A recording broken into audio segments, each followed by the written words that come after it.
How's it going, you sexy beasts? The other day we were given the 10th update to Planetside 2.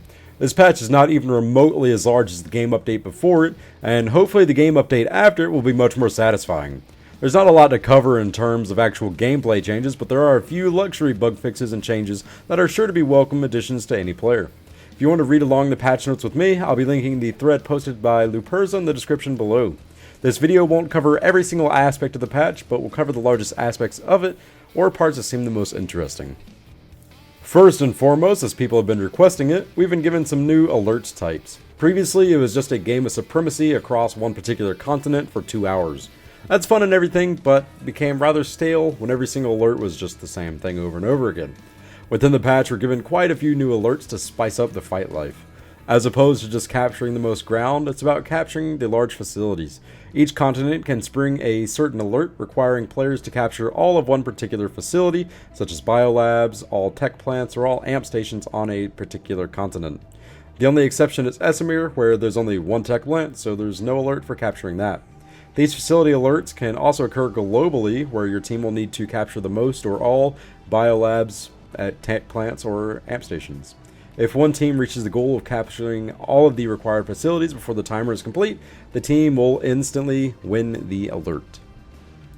If you've unlocked a few weapons for a certain class, and I'm sure you're well aware of how weapon models are currently in the game. They're nearly all the same, with just a tiny aspect of the weapon having a coloration change and giving it a new name. The new conglomerates Razor, Carnage, and Anchor have all been given a model change. There's not much of a difference, but it's a step in the right direction to adding some visual variation.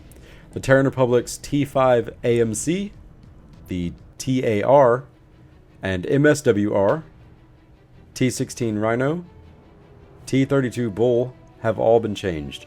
Vanu's Ursa, Corvus have had their models changed as well. I can't wait to see how much further Sony will push this to make each weapon actually look and feel unique to one another. Some vehicle changes have come out, yet they're pretty minor. The largest of these is that vehicle projectiles will now originate from the camera's orientation. This has got to be crazy awesome for any Terran tanker where the camera is offset to the Prowler's cannons, causing shots to miss by a hair solely because the camera isn't aligned with the cannon. Now the shots should land where the crosshairs lie.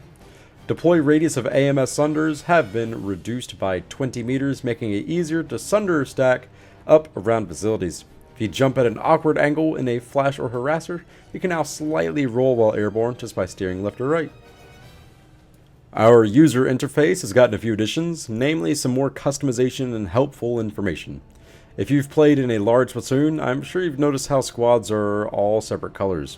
These set-in-stone colors could potentially collide with your set faction colors.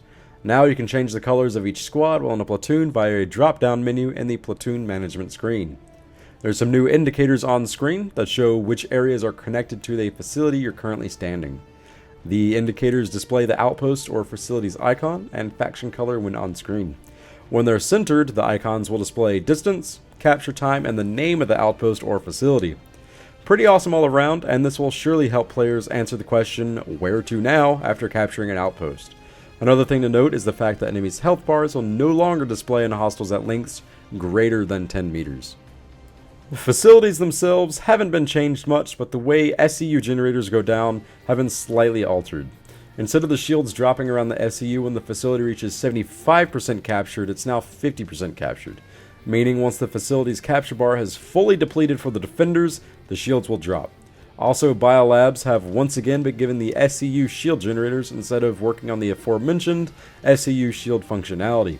With this change, biolabs will once again be able to be contested instead of it just being a stalemate between attackers and defenders.